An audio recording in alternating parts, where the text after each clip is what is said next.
자, 다니엘 사장. 새 생명과 새 생명의 나무. 창조 후 3430년에서 5950년. 3450에서 6000년. 느부갓네살의 칙령이 종교적 관용을 유대인들에게 주기 위해 그의 제국의 모든 백성들에게 발송되었다. 느부갓네살은 이 장의 결론에서 다니엘의 하나님을 인정했었던 것과 마찬가지로 여기서도 사드락과 메삭과 아벳노고의 하나님의 능력을 시인하고 그 사건을 기념하는 동방적인 양식의 칙령을 발부한다. 느부갓네살 왕은 천하에 거하는 백성들과 나라들과 각 방언하는 자에게 조서하노라. 원하노니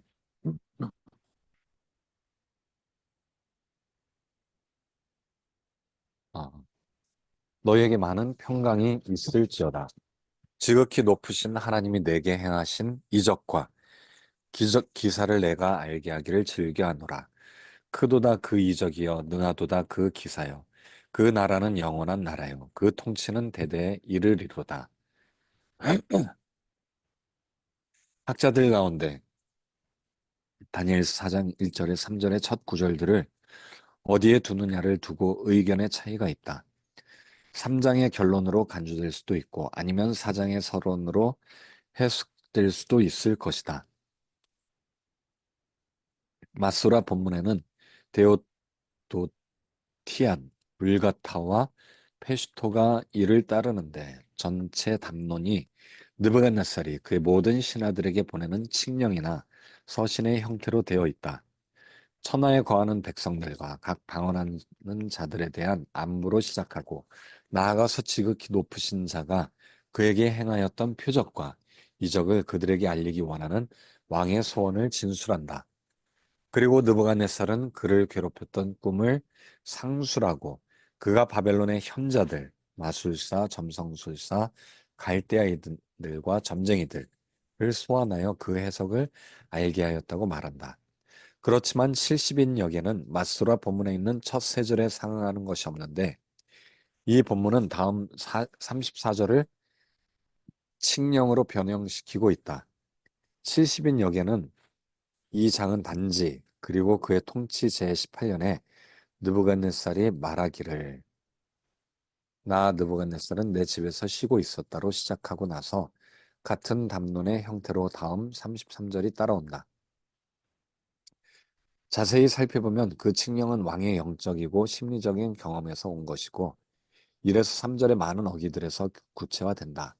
본문들과 판본들을 자세하게 연구해보면 본문에 보다 오래된 순서가 마스라 본문에 보존되어 있다는 결론을 내릴 수밖에 없다. 마스라 본문이 더 명확하다는 거죠. 다니엘 4장은 이 책의 큰 부분을 차지하며 어떻게 하나님이 교만한 사람을 낮추실 수 있는가 하는 심오한 이야기를 넘어선다. 어떤 교훈적인 이야기를 넘어선다라는 거죠.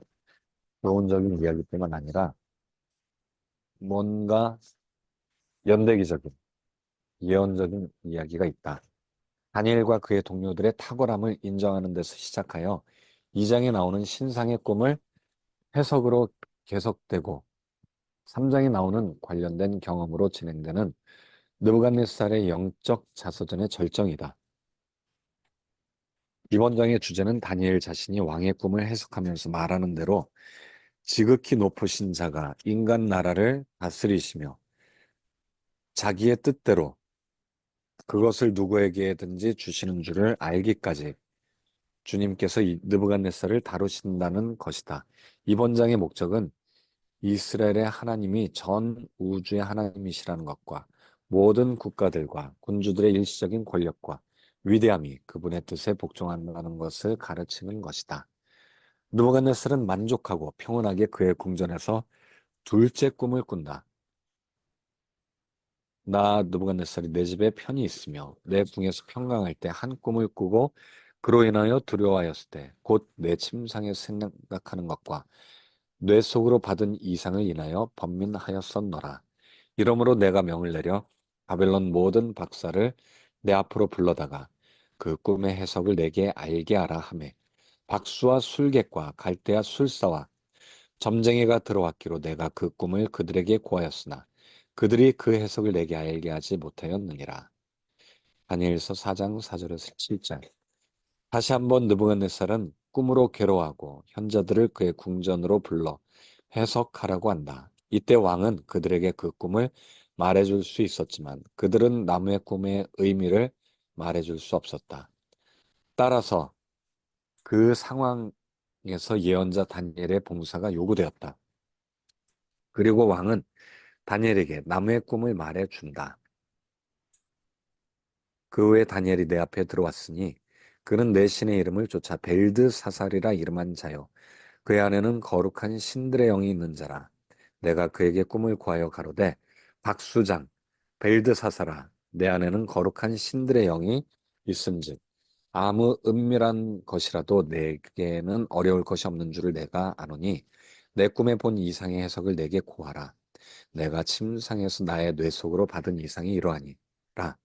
내가 본즉 땅의 중앙에 한 나무가 있는데 고가 높더니 그 나무가 자라서 견고해지고 그 고는 하늘에 닿았으니 땅 끝에서도 보이겠고 그 잎사귀는 아름답고 그 열매는 많아서 만민의 식물이 될 만하고 들짐승이 그 그늘에 있으며 공중에 나는 새는 그 가지에 깃들이고 무릇 혈기 있는 자가 거기서 식물을 얻더라. 내가 침상에서 뇌 속으로 받은 이상 가운데 본즉 한 순찰자 거룩한 자가 하늘에서 내려왔는데 그가 소리질러 외쳐서 이처럼 이르기를 그 나무를 베고 그 가지를 찢고 그 잎사귀를 떨고 그 열매를 해치고 짐승들로 그 아래서 떠나게 하고 새들을 그 가지에서 쫓아내라. 그러나 그 뿌리의 그루터기는 땅에 남겨두고 철과 놋줄로 동이고 그것으로 들 청초 가운데 있게 하라. 그것이 하늘 이슬에 젖고 땅의 풀 가운데서 짐승으로 더불어 그 분량을 같이 하리라. 또 그 마음은 편하여 인생의 마음 같지 아니하고 짐승의 마음을 받아 일곱 대를 지나리라. 이는 순찰자의 명령대로요 거룩한 자들의 말대로니 곧 인생으로 지극히 높으신 자가 인간 나라를 다스리시며 자기의 뜻대로 그것을 누구에게든지 주시며 또 지극히 천한 자로 그 위에 세우시는 줄을 알게 하려 함이니라 하였느니라. 나 느부갓네살 왕이 이 꿈을 꾸었나니 너 벨드사살아 그 해석을 밝히 말하라. 내 나라 모든 박사가 능히 그 해석을 내게 알게 하지 못하였으나 오직 너는 능히 하리니 이는 거룩한 신들의 영이 내 안에 있음이니라. 다니엘서 4장. 어, 나무에 대해서 이렇게 이야기가 나오고 있는데 나무에 대해서 요 나무 요 나무죠. 또 요 나무를 베어 버리라. 일곱 대라고 또 이야기하고 있는데 일곱 대. 일곱 대는 7년, 기본적으로 7년. 7년 동안 미쳐 있는 이야기와 함께 요 유진 선생님은 일곱 대를 360년씩 일곱 번으로 이렇게 이제 해석을 하고 있는 것을 보게 됩니다. 일곱 대의 환상, 하루를 1년으로 이렇게 이제 쭉 이야기하고 있는데 자,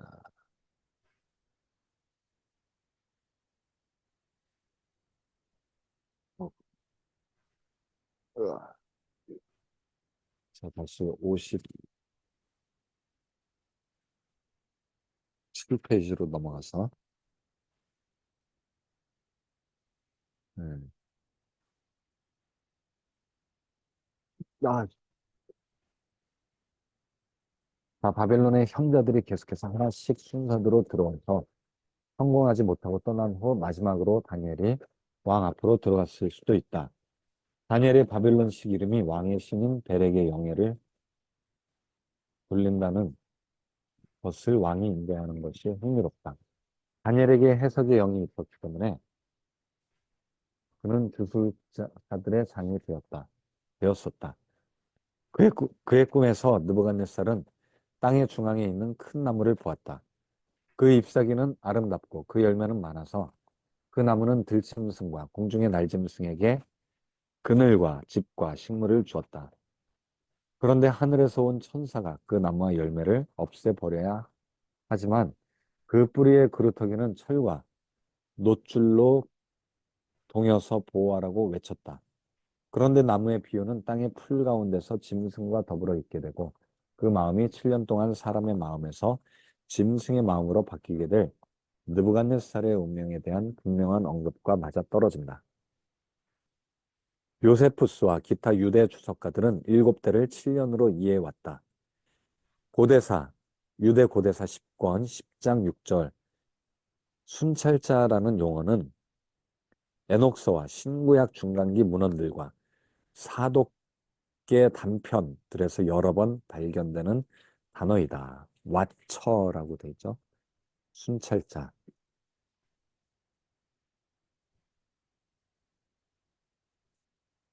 다니엘이 꿈을 해석하기를 주저하다. 다니엘은 바벨론의 왕으로부터 그 꿈을 들었을 때 느부갓네살의 개인적인 삶에 대한 그 의미 때문에 꿈을 해석하기를 주저했다. 다니엘은 두려움으로 말을 못하게 되었고 그 꿈이 무슨 전조인가 알게 되자 그것을 왕에게 말하기가 무서웠다. 벨드사살이라 이름한 다니엘이 얼마 동안 놀라 벙벙하며 마음이 번민하여 하는지라 왕이 그에게 말하여 이르기를 벨드사살아 너는 이 꿈과 그 해석을 인하여 번민할 것이 아니니라. 벨드사살이 대답하여 가로되 내 주여 그 꿈은 왕을 미워하는 자에게 응하기를 원하며 그 해석은 왕의 대적에게 응하기를 원하나이다.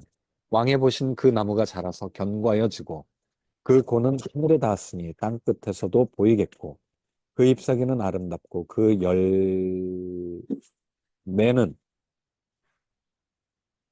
마, 많아서가 아니라 많아서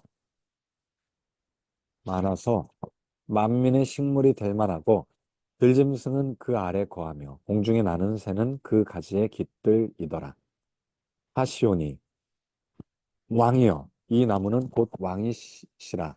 이는 왕이 자라서 견고하여지고 창대하사 하늘에 닿으시며 권세는 땅 끝까지 미치심이니이다. 왕이 보신 즉 한 순찰자 한 거룩한 자가 하늘에서 내려와서 이르기를 그 나무를 베고 멸하라. 그러나 그 뿌리의 구루터기는 땅에 남겨두고 철과 놋줄로 동이고 그것을 들 청쪽 가운데 있게 하라. 그것이 하늘 이슬에 젖고 또 들짐승으로 더불어 그 분량을 같이 하며 7대를 지내리라 하더라. 하시오니 왕이여 그 해석은 이러하니이다. 곧 지극히 높으신 자의 어, 높으신 자의 명정이 아니라 명령하신 것이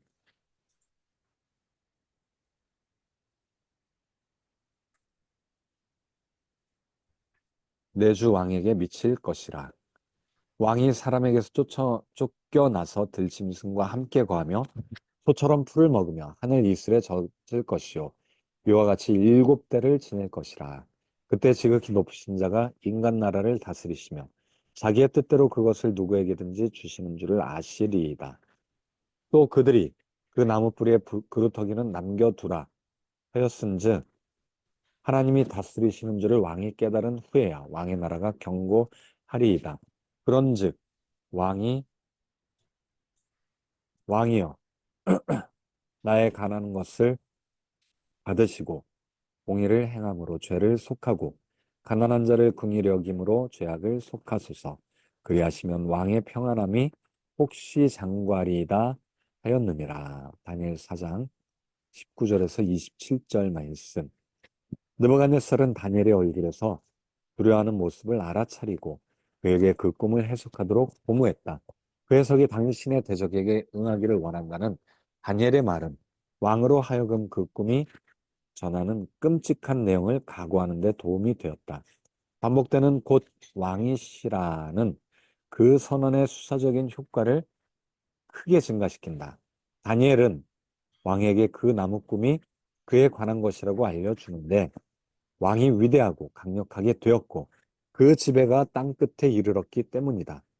그 나무를 베고 멸하지만 뿌리의 그루터기를 둘러 철과 놋줄로 동여서 남겨두라는 순찰자여 하늘에서 온 거룩한 자의 외침이 의미하는 바는 왕이 사람에게서 쫓겨나서 들짐승과 함께 거하며 소처럼 풀을 먹으며 하늘 이슬에 젖을 것이요 이와 같이 일곱 대를 지낼 것이라. 그때 지극히 높으신 자가 인간 나라를 다스리시며 자기의 뜻대로 그것을 누구에게든지 주시는 줄을 아시리이다. 또 그들이 그 나무 우리의 그루터기를 남겨두라 하였은즉 하나님이 다스리시는 줄을 왕이 깨달은 후에야 왕의 나라가 견고하리이다. 정의에 의하여 죄와 악함의 멍에를 꺾고 가난한 자들에게 자비를 보임으로써 군주는 나무 꿈이 성취되기 전에 그의 평안한 때를 연장할 수 있을 것이다. 자, 그래서 일곱 때를 지날 때까지 왕이 들짐승과 함께 거하게 될 것이다. 소처럼 풀을 먹고 미치게 될 것이다. 라는 것을 이야기하고 있습니다. 근데 나무 꿈의 이중적 의미에 대해서는 이제 이어서 이야기하죠. 즉, 7년 동안 미친 기간만 이야기하는 게 아니라 네. 미래의 이야기를 또 이야기하고 있다. 즉각적인 의미에서는 그 꿈은 느부갓네살을 이야기하고 있지만 미래적 의미에서는 이방 나라들과 관계하여 이스라엘을 이야기하는데 그 나무가 계속해서 그리스와 로마의 줄로 동여져 있기 때문이다. 아, 놋과 철로 이렇게 둘러져 있으니까 놋은 헬라 제국, 철은 로마 제국과 관련돼 있으니까 아마도 이 나무의 시기는 로마 아, 시대 때까지 그렇습니다. 이렇게 이어지는 거다라고 해석할 수가 있다라는 거죠. 다니엘서 전체는 미래의 나라들의 주목을 두고 특히 하나님 나라에 강조를 두고 있다. 느부갓네살에게 일어나려고 했던 일들은 나중에 그 주변의 나라들과 관계하여 이스라엘 백성들에게 일어나려던 일들이었다. 요 놋과 철이 중요하네요. 철의 줄로 동여져 있다. 그게 아주 중요한 해석입니다. 네, 해석입니다. 해석. 네. 네, 뭐 굉장히 합리적인 해석인 것 같은데. 이스라엘 백성들에게 일어나려던 일들이었다. 나무는 곧 배임을 당하게 되었다. 나무의 그루터기는 땅의 뿌리와 함께 남겨두었는데 이제 1차적으로는 느부갓네살이 배임을 당하게 되죠. 7년 동안. 또 네. 다시 열매를 맺게 하려 하기 때문이다. 2차적인 의미는 아마도 로마 시대 때 이렇게 이스라엘에 있었던 아주 중요한 일, 배임을 당하는 일을 어, 이야기하는 것 같죠. 아마도 예수 그리스도의 십자가 음, 사건을 이야기하는 것 같은데 뒤에 이야기하는 걸 한번 보죠. 나무의 그루터기는 땅의 뿌리와 함께 남겨두었는데 얼마 지난 후 다시 열매를 맺게 하려 하기 때문이었다. 뭔가 열매를 다시 맺는다. 나무는 예언이 성취되기까지는 사라지지 않았다. 마태복음 24장 34절. 마태복음 24장.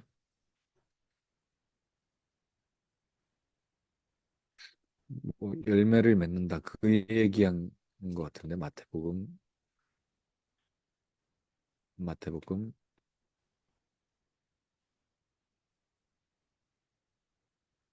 마태복음 24장.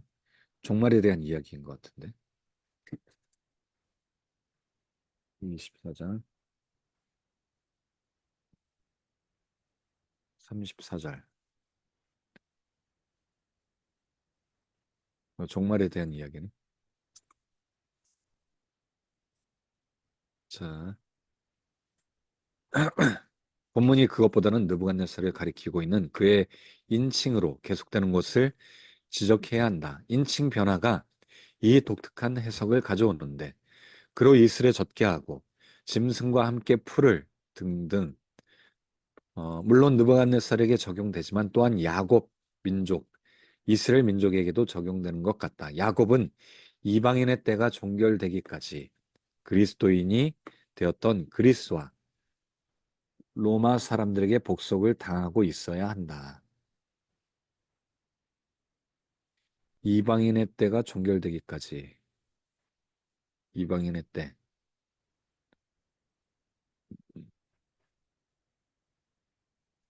사람이 나라들의 권력을 쥐게 되는데 개인적으로는 책임이 있는 게 아니라 오직 하나님이 그것을 할 수 있다는 것을 궁극적으로 발견하게 된다. 어, 우리는 종종 땅을 이스라엘의 소유로 생각하지만 하나님께서는 나라와 땅을 그의 임의대로 그가 홀로 주시기도 하고 가져가시기도 한다는 것을 분명히 하셨다. 이방인의 때. 음. 그러면 여기에서 이야기하는 거는 그리스와 로마 사람들에게 복속을 당하고 있어야 된다. 이방인의 때가 종결. 음, 이거는 그러면 최근까지 또 생각을 하신다는 건가, 이거는? 그러면? 종말이 이루어질 때까지 6천 년. 6천 년이요? 6천 년이면 최근 역사까지 이야기하는 것 같은데? 음, 그렇죠.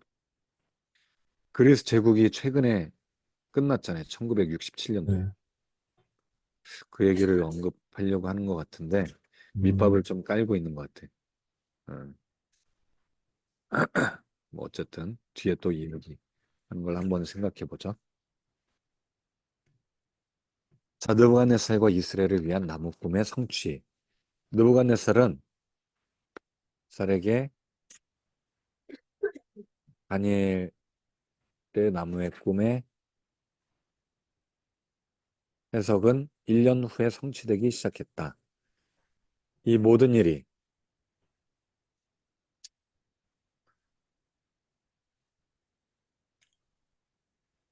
이 모든 일이 다 나 느부갓네살 왕에게 임하였느니라.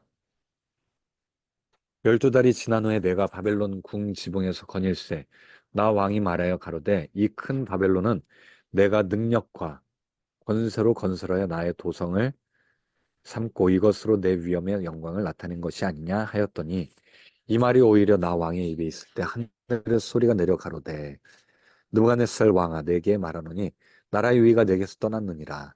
네가 사람에게서 쫓겨나서 들짐승과 함께 거하며 소처럼 풀을 먹을 것이요 이와 같이 7대를 지내서 지극히 높으신 자가 인간 나라를 다스리시며 자기의 뜻대로 그것을 누구에게든지 주시는 줄을 알기까지 이르리라 하더니 그 동시에 이 일이 나 느부갓네살에게 응함으로 내가 사람에게 쫓겨나서 소처럼 풀을 먹으며 몸이 하늘 이슬에 젖고 머리털이 독수리 털과 같았고 손톱은 새 발톱과 같았었느니라. 자, 도표 8. 도표 8은 아까 이걸 얘기하는 것 같은데. 이게 도표 8. 7대의 환상. 여기다 집어넣어야지. 아까는 요거였는데, 2장에서는 네, 이제 4장. 열 다음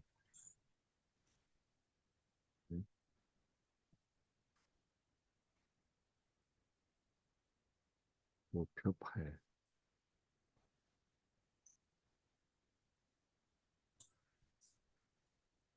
요 그림, 어, 열매나무 360, 360, 360, 360. 360 7번. 7, 73, 21, 76, 42. 200, 2520년, 2520년 전.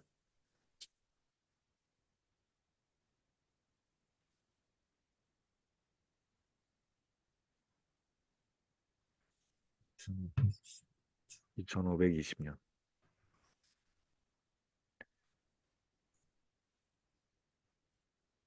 어, 이때로부터 시작해서 6000년, AD 6000년. AD 2000년, AD 2000년까지를 이렇게 계산을 한 거구나. 유진 선생님은. 어,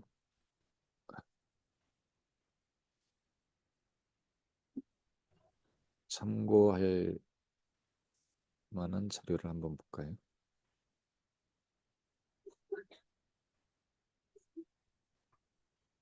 글리즈의 단일 연대기 사장.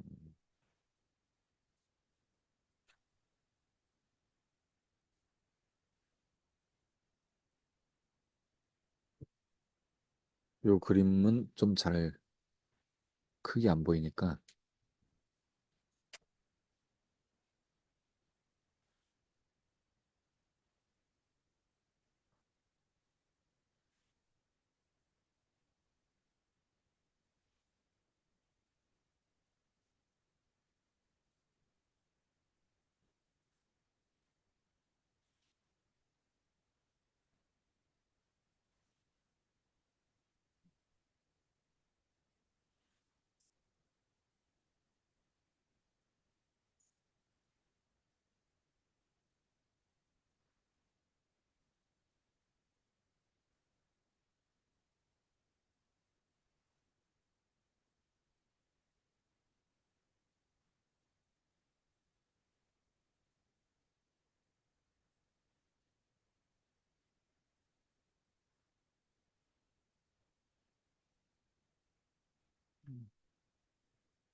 여기까지 읽어볼까요? 읽은 다음에 이 지점에서 여기까지 했죠. 한 팔에는 풀 먹는 짐승이 있고 다른 팔에는 뱃나무가 있다. 느부갓네살이 7대 동안 풀 먹는 짐승이 되고 그의 나라인 나무는 그에게서 배임을 당했다. 자기에게 되어질 일에 대해 미리 경고를 받아서 느부갓네살에게 회개할 은혜의 시기가 주어졌지만 그 기회를 이용하지 못했다. 자기 업적을 자랑하는 동안에 하나님이 그를 쳐서 어, 전신 이상? 정신 이상이겠지? 정신 이상이 되었다. 그의 머리는 길어져 독수리의 날개처럼 되었고 그의 손톱은 새 발톱처럼 되었으며 스스로 사회에서 떠나 7대 혹은 7년 동안 짐승처럼 살았다. 유대학자인 라쉬는 이 7년의 시기가 건축하는데 7년이 걸렸던 성전을 왕이 파괴한 데 대한 형벌로 고정되었다고 제시한다. 느부갓네살의 광기는 현대 의학에서 난광으로 알려진 일종의 질병이다. 난광이 이제 뭐 뿔도 나고 약간 미친 그런 걸 난광이라고 하는 걸로 알고 있는데 리칸스로피, 난광.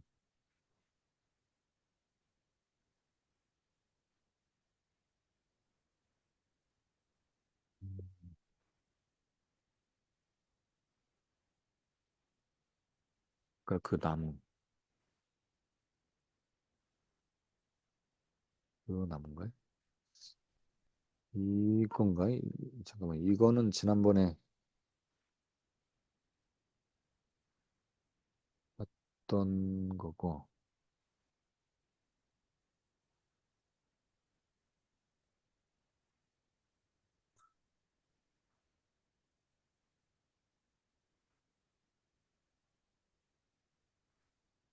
360년, 360년, 이때부터 360년 이야기하는 거고, 2520년 후, 이때부터 2520년 후면은 딱 AD 2000년인데, 요게 중요한 거구나. 요게 중요합니다, 요게. 그 나무에 대한 거, 여기 있다. 요 그림이 중요하다, 요 그림.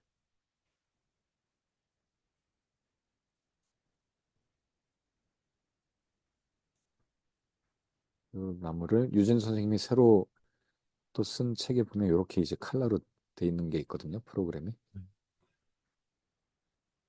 음, 이렇게 돼 있어요. 참고,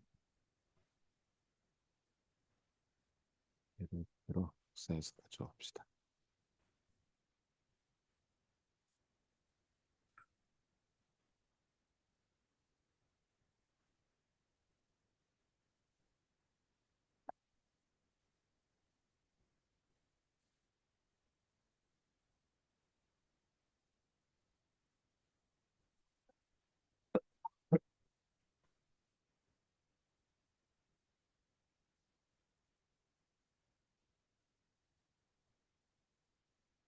아까 난광.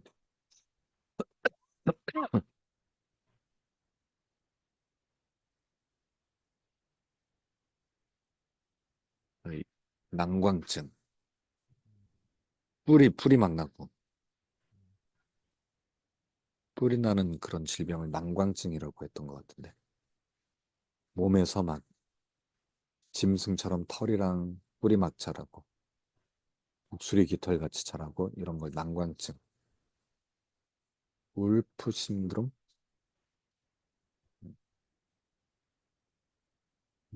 울프 신드롬.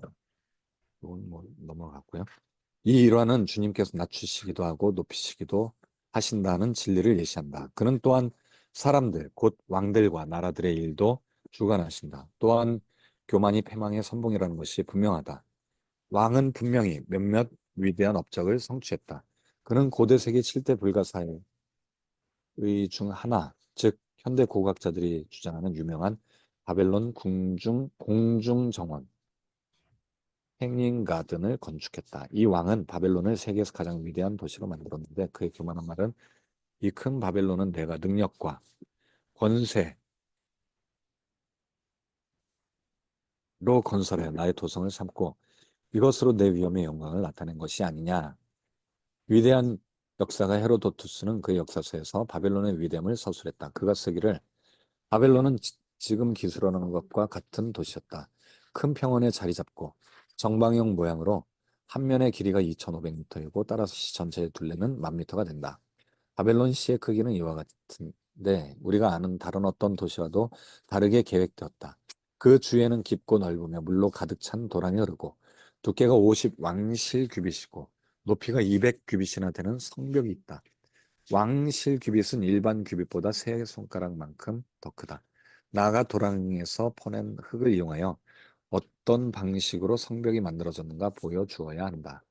도랑을 팔 때 퍼낸 곳을 가져온 흙으로 벽돌을 만들었고 벽돌을 만들 때는 충분히 가마에서 구워내고 뜨거운 역청을 사용하여 접합시키고 벽돌 30개가 겹쳐지는 곳마다 갈대로 엮은 층을 집어넣어서 먼저 도랑의 경계를 세우고 난 후 같은 양식으로 성벽 자체를 세웠다. 위에는 성벽의 가장자리를 따라 단칸으로 된 집들을 서로 마주 맛보게 건축하였는데 그 사이에 네 필의 말이 끄는 마차를 몰기에도 공간이 넉넉했다.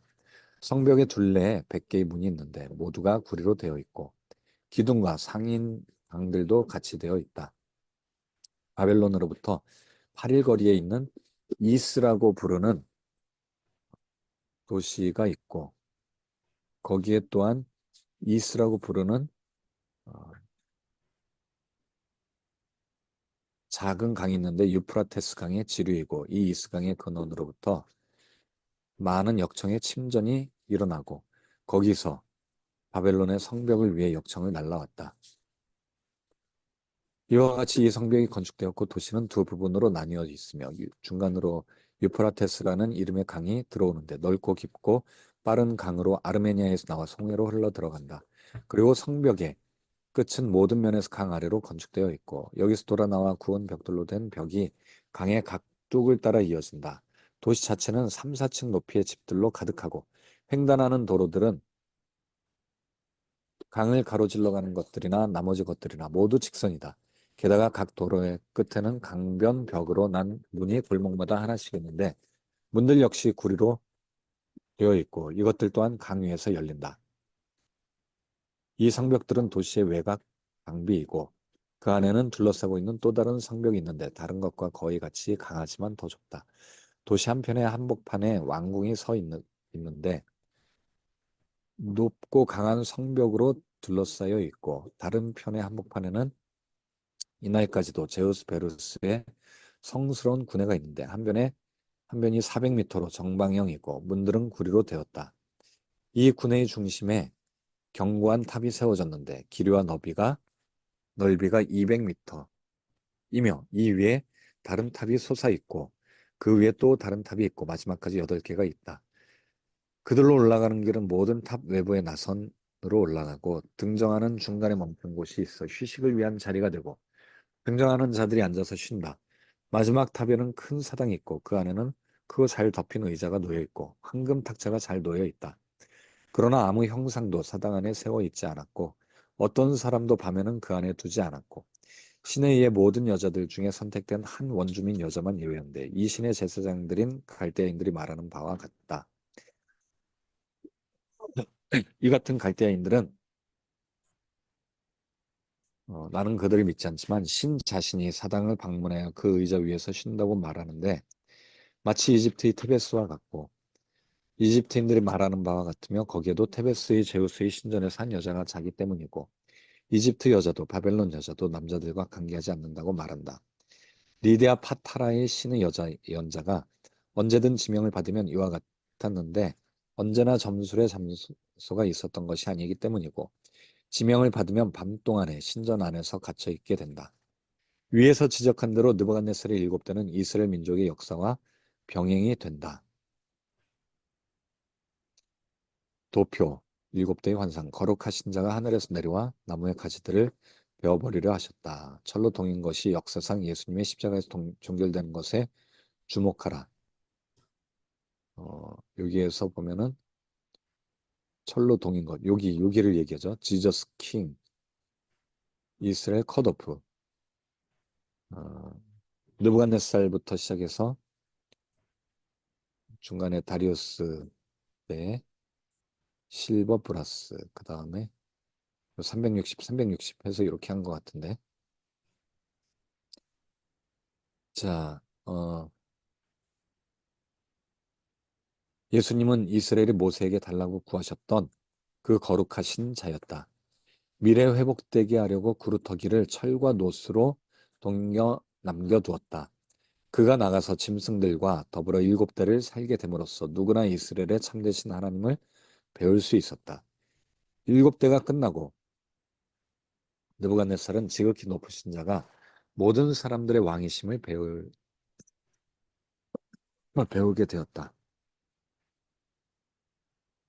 12달 한때 후에 느부갓네살이 그의 업적을 자랑하고 있을 때 갑자기 일종의 광기가 덮쳐서 7대 혹은 7년 동안 짐승들과 함께 살게 되었다.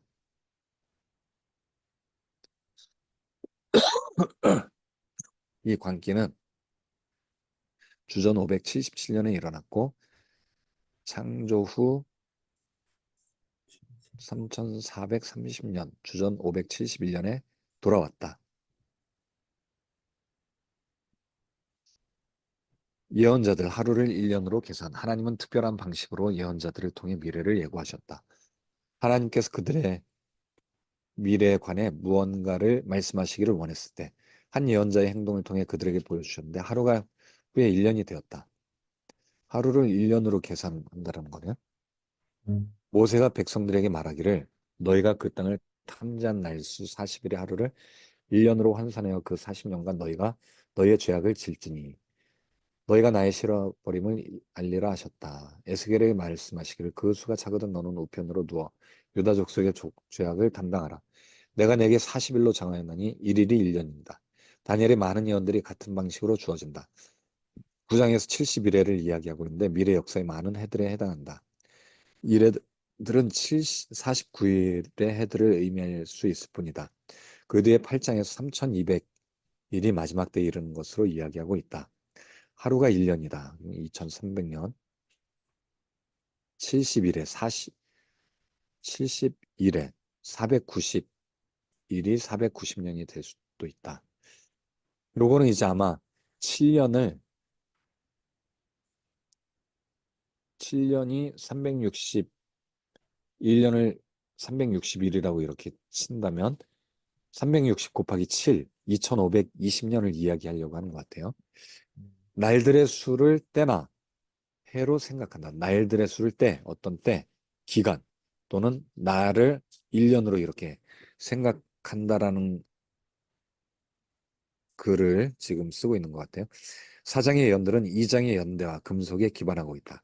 각 사건이 일어날 때를 결정하는데 사람의 몸의 길이를 사용하는 대신에 정확한 때들이 주어졌다.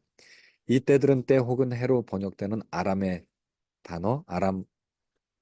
아람어 단어 이단에서 번역된다.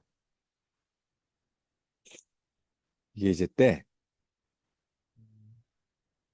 유대인들은 일년의 날들의 수를 계산하지 않았고 대신에 음력 달들을 계속해서 관찰하도록 가르침을 받았다.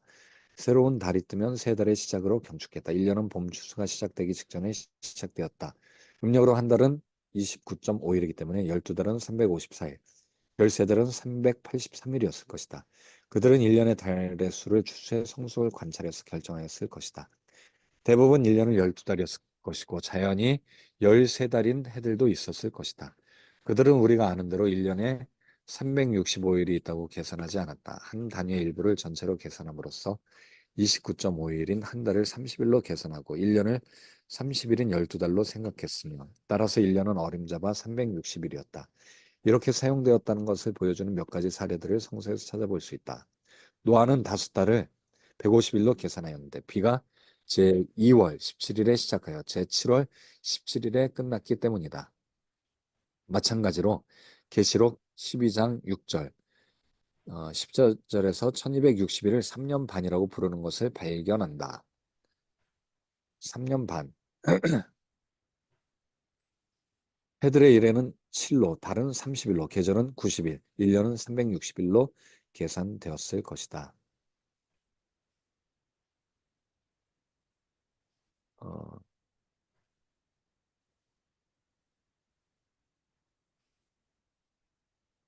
남아 7대,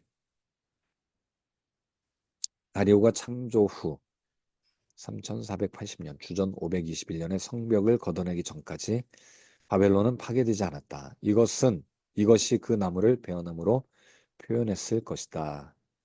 여기서 이제 그 나무에 대한 이중적 의미, 해석인 거죠. 7년 동안 미치광이에서 돌아온 것을 이제 조금 확대를 한 거예요. 521년에 나무를 베어낸 것으로 표현했다. 그 나무의 그루터기는 미래로 투영됐을 것이다.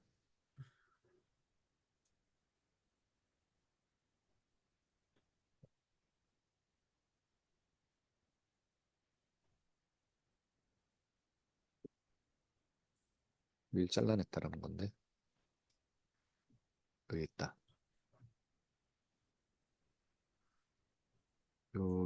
여기를 잘라냈다는 거죠. 521년 바벨론 여기 한 번 이렇게 자르고 두 번, 세 번, 네 번.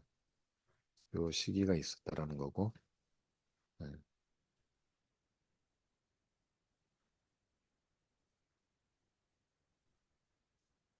그 주위를 철과 노스로 동였을 것이다. 그 사람에서 철과 노시 접합된 것은 창조 후 3840년, 주전 161년이었다. 이것은 나무의 크기의 기준을 정해 줄 건데 그 나무를 베어낸 후 정확하게 한 때와 맞아떨어지기 때문이다.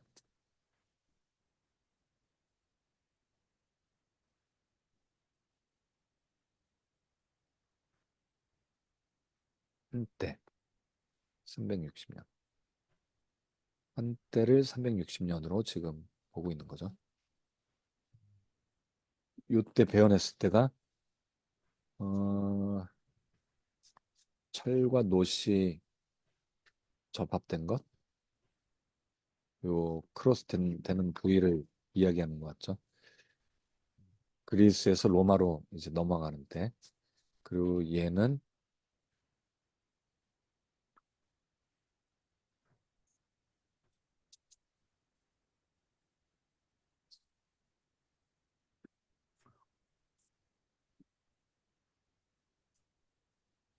이렇게 철과 노시 접합되어 있는 거고. 그리고 흥미롭게도 그리스가 유대를 다스리기 시작하면서부터 주 30년, 예수님의 순환까지가 정확하게 또 한때이다. 아, 그리스부터 유대를 다스릴 때까지가 또 한때라고 하네. 그거는 이제 해석이죠, 해석.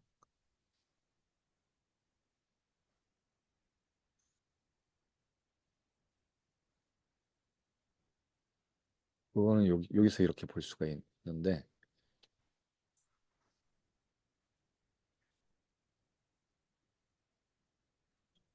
여기였어.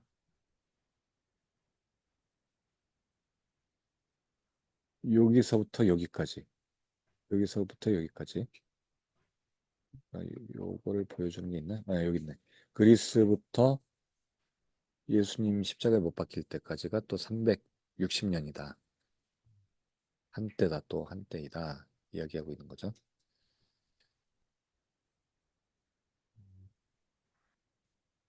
그리고 흥미롭게도 그리스가 요 때를 요거 얘기했죠. 어, 360년 한때이다. 그래도 한때이다. 느부갓네살의 나라가 회복된 후 일곱 대인 주후 2520년 후에 신기하게도 어떤 일이 있었냐면 귀환법, 이스라엘 귀환법이 있었어요. 일곱 대 2520년 후에 귀환법은 이스라엘 백성들이 추방당했던 이스라엘 백성들이 다시 나라로 돌아오라고 나라를 세웠으니까 귀환하라 라는 귀환법을 이야기합니다. 마치 느부갓네살이 미쳤다가 다시 회복된 것처럼 이스라엘을 회복시킨다. 이게 뭔가 의미가 있는 어떤 예언적인 예언이 실제로 이루어진 거다. 이렇게 이제 해석하고 있어요. 유진 선생님은. 그래서 일곱 대 귀환법 발효. 또 중요한 해석입니다. 그래서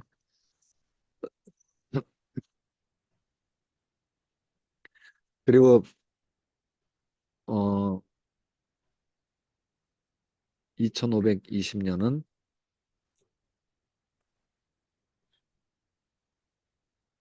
그 나무를 베어낸 후 일곱 대는 창조 후 6천년. 요 베어낸 후라는 거는 아마 그 바벨론이 이제 멸망했을 때 521년 멸망했을 때부터를 이야기하죠. 부록 원, 목표 원을 보라. 여기 있죠. 571년부터 2520년이 됐을 때는 1950년 유대인 귀환법. 그리고 55년부터 1970년까지도 2520년인데 시민권 부여했다. 귀환법 때 이민국을 더 귀환을 전담하게 하고 시민권을 부여했다. 10년에.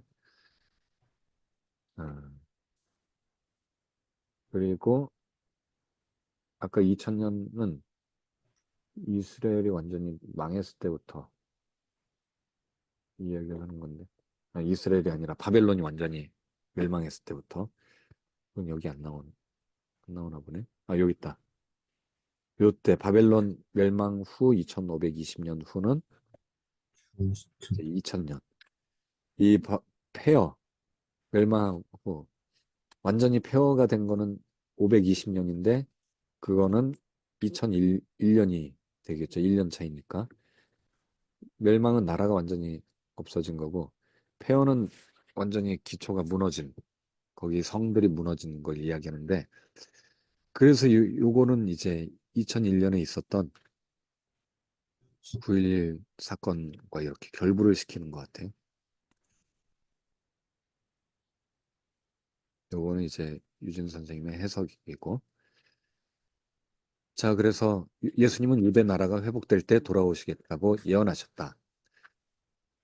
유대 나라가 회복할 때. 그러면은 미래적인 거죠. 재림을 이야기하는데 네. 호세아 6장은 이스라엘이 제3일에 생명이 돌아오리라는 것을 지적하였다. 예수님은 제3일에 돌아오리라고 말씀하셨다. 연대기는 이날을 주의 날로 만드는 것 같다. 이렇다면 우리는 역사의 가장 중요한 시기에 살고 있는 것이고 이스라엘이 그들의 땅으로 돌아옴에 따르는 두 가지 중요한 사건들을 바라볼 수 있기 때문인데 첫째는 그 백성의 회개이고 둘째는 메시아의 재림이다. 마지막 때 그들이 회개하고 메시아가 오는 그때가 이제 마지막 때라고 이야기를 음, 하고 있습니다. 모세의 병행 때는 예언과 이스라엘의 일곱 대, 일곱 대, 이스라엘의 일곱 대, 베스파시안 일곱 대, 종말의 때 같은 예수님, 하나님 동일한 시간, 느부갓네살의 회복과 요 뒤에는 나중에 또 이어서 하도록 하겠습니다. 네. 자, 오늘은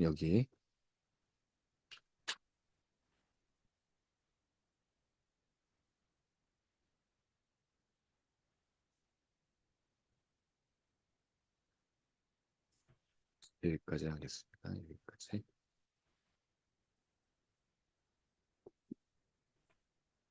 자, 혹시 뭐 궁금한 거나 오늘 궁금한, 나무와 일곱 대? 이쪽 62페이지 쪽, 62쪽에서 이제, 뭐지, 바벨론에서 뭐, 360년, 바벨론 멸망부터 360년 후, 그 다음에, 또 어떻게 돼 있는 거죠? 몇 개가 있는, 아, 요 일, 일곱 개로 구성되어 있는데, 뭐가 어떻게 돼 있는, 아까 일곱 대가 네, 그 계속 예를 들었잖아요. 네, 360년이 한때, 네, 한때라고 이렇게 이제 제안을 먼저 했었잖아요. 네, 360년이 한때다. 아까 본문에서도 보면은 근데 일곱 대라고 하면은 360 곱하기 7 하면 2520년이죠. 네, 360 곱하기 7은 2520년으로 이렇게 생각을 한 거예요. 그러니까 한때는 360년인데 네, 느부갓네살이 이제 577 미쳤다가 7년 뒤에 이제 회복하잖아요. 네, 롯데를 이제 일곱 대라고 본 거예요. 이게 이제 실제 1차적인 예언이 이루어진 거고, 2차적인 예언은 미래, 일곱 대는 2520년이다. 요때부터 2520년을 계산을 했더니, 느부갓네살이 이제 복권된 뒤에 2520년에 무슨 일이 있었나 봤더니, 2520년 뒤에는 AD 1950년, 유대인이 귀환법이 있었다. 일곱 이때 대, 독립하잖아요. 네, 독립하고 유대인들 이제 다시 돌아와라. 이때 어느 정도 전쟁, 1차 중동 전쟁, 2차 중동 전쟁이 이제 끝나고 어느 정도 정착하기 시작하면서 유대인 귀환법이 발효가 됩니다. 그래서 이때가 7대가 2520년이 이때일 것이다라고 해석을 한 거예요. 그런데 그렇죠. 이제 유진 선생님 또 보니까 여기 아까는 여기 복권됐을 때부터 2520년 후는 7대는 유대인 귀환법이었잖아요. 근데 멸망, 멸망, 예, 바벨론의 멸망이 BC 520년이었으니까 네, 그때로부터 2520년 후는 AD 2000년. 지금 이제 최근이었죠. 25년 전에. 네, AD 2000년이고 바벨론이 이제 완전히 폐허가 됐었잖아요. 네, 성이 무너지고 폐허가 기초가 다 무너졌을 때가 1년 뒤였는데 그 1년 뒤에 무슨 일이 있었나 이제 보니까 제로 그라운드. 요때 이제 바벨론 네, 무너졌었죠. 요때. 바벨론 무너지고, 9.12, 9.12. 예. 바- 바벨론 그렇게 무너지고, 이제 예, 바벨론이 무너진 것처럼 여기도 무너졌다. 2520년 후에 예, 2520년 후에. 9.11 테러가, 예. 근데 요거는 이제 유진 선생님이 뭔가 이렇게 뭐 무슨 사건이 없나 이렇게 해석을 한 것 같아요. 요 부분은. 음, 근데 중요한 거는 요거 같아요. 요거. 복권. 복권이 된 다음에 2520년 후에 유대인 귀환법에 의해서 유대인들이 회복했다. 요게 이제 왜 중요하냐면은 마지막 때 아까 전에 그 나무가 잘리고 다시 자라나잖아요. 네, 그게 이제 예수님이 십자가에 못 박혔다가 다시 자라나는, 재림하시는 것에 대한 예언일 것이다라고 이제 해석하는 거예요. 이게 이제 이때 한번 로마 때 잘렸다가 다시 로마 또 때 이게 로마 때 잘리잖아요. 잘렸는데 그게 철과 동으로 360년 이렇게 매여 있었는데 예수님이 잘릴 잘려서 때가 그루터기가 언제지? 남아 있었죠. 얘네들이. 잘릴 때가 어, 어느 때부터 360년이죠? 이렇게 잘린 게 이제 로마 때까지 그루터기로 해서 남겨져 있었다. 네, 360년이요? 네. 그거는 아까 전에 여기 보면은 360년에 7가지가 있는 거잖아요. 예, 네, 그건데 이제 여기 시작되는 게 여기 있잖아요. 시작된 게 바벨론 여기. 바벨론 멸망. 바벨론의 시작. 아, 바벨론의 귀환, 느부갓네살의 귀환. 네, 요때부터 시작하고 중간에 보면은 바벨론 폐허부터 그리스까지가 360년. 또 그리스부터 로마까지가 또 360년이다. 근데 그리스부터 요 로마까지. 일곱 대 360년의 시작은 느부갓네살이 이제 미쳤다가 돌아오는 거의 음, 시작이고, 요 그리스부터 760년. 로마까지 360년이고. 로마 예수님이 십자가에 못 박혔을 때부터 360년을 거슬러 올라가면 그리스가 시작되는 아, BC 331년이 되고, 음, 또 그리스, 그리스가 멸망했던 161년에서 360년을 거슬러 올라가면은 바벨론이 멸망한 때가 되고, 이렇게 이제 해석한 거죠. 아, 네. 요걸 보면은 여기 있다.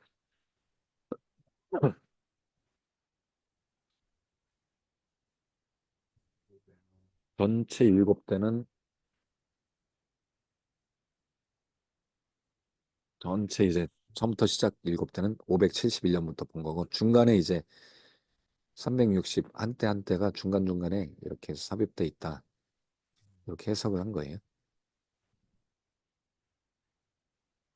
네, 이렇게. 일곱 대의 시작은 언제라고요? 바벨론, 느부갓네살 왕을 다시 왕으로 귀환한 후에. 그렇죠. 귀환했을 때의 시작. 끝은 유대인의 귀환. 이거 그 안에 이제 중간중간에 360년이 또 있다. 인 거고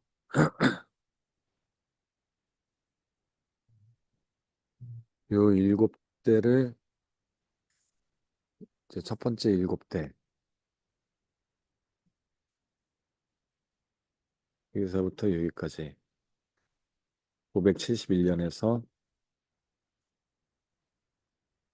360 하면은 음, 뭐 특별한 사건이 안 나오나 보네. 그래서 이렇게 이제 계단식으로 했네. 계단식으로.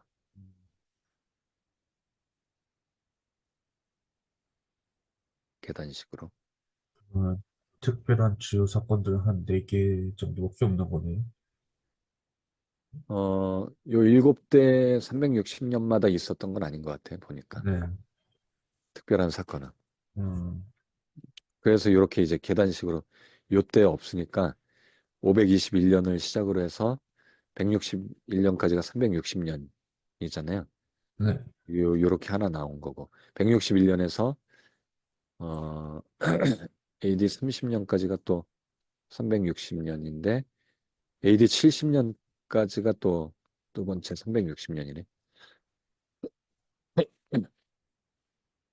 그래서 이렇게 이제 해석을 한 것 같은데.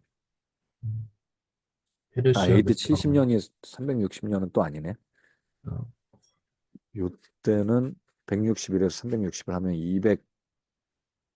200년, AD 200년이 되는데 그거에 대한 사건은 뭐 따로 언급돼 있는 게 없네. 70년이면은 그 완전히 멸망됐을 때 기준 네, 아니에요? 이스라엘이 멸망됐을 때. 음, 그래서 그거에 대한 뭐 요 360이랑 관련해서는 없는 것 같아. 바벨론이 완전 멸망한 기준부터 해도 네, 바벨론이 멸망한 기준 521년에서 360년. 아까 요거 여기서 나왔던 것 같은데 바벨론이 멸망한 521년에서 그리스 멸망 때가 360. 메데 페르시아 이제 그리스의 시작부터 예수님이 십자가 사건 때까지 360. 요 두 개만 좀 의미가 있지. 그 외에는 의미가 없는 것 같아요. 네.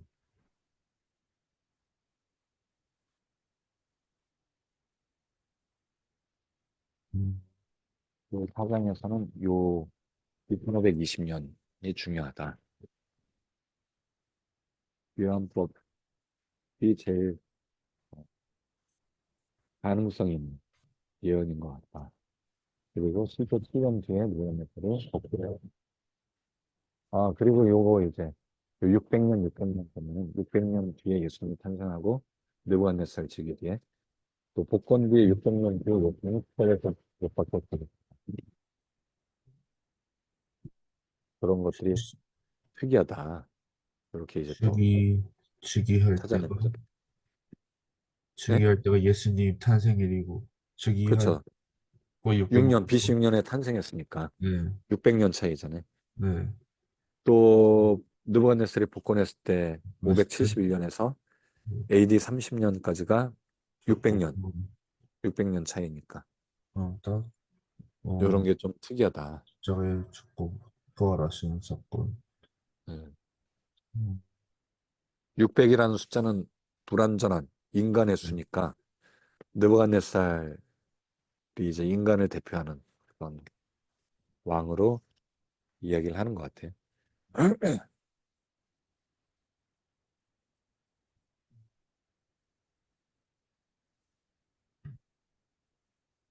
자, 그러면 오늘은 여기까지 할까요?